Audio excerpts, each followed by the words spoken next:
Le blob. Vous voyez ce que c'est ? Si vous êtes des adeptes de films de science-fiction à l'ancienne et un peu kitsch, il vous viendra sans doute une image à l'esprit. Celle d'une créature extraterrestre jaune gluante qui grossit en engloutissant les habitants d'une petite ville de Pennsylvanie ou de Californie, au choix. Un Flamby géant ravageant tout sur son passage. Avouez, vous avez frémi, non ? Mais dans la vraie vie, le blob existe vraiment. Bon, en moins terrifiant je dois dire, mais de son véritable nom Physarum polycéphalum, c'est un organisme unicellulaire bien terrestre. Il fait partie de la catégorie des... bien, on ne sait pas trop en fait. Ni plante, ni champignon, ni même animal, on dit qu'il est un amibozoaire, et plus spécifiquement un myxomycète. Voilà, pour les mots compliqués. On sait que ce drôle d'organisme existe depuis des centaines de millions d'années.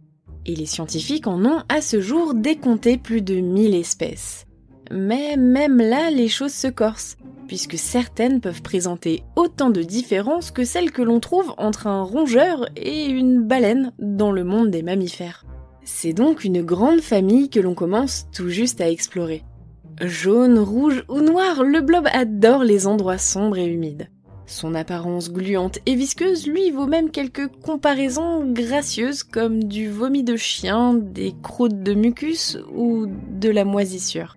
Bref, rien de très ragoûtant. Et pourtant, le blob étonne les chercheurs autant qu'il les fascine. Tenez, par exemple, il est composé d'une unique cellule géante capable d'atteindre la dizaine de mètres carrés.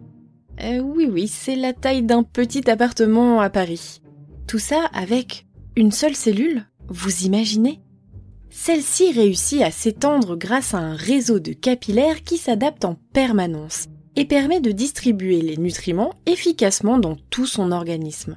Sous ses apparences de Flamby, le blob vit, grandit, respire et étonne.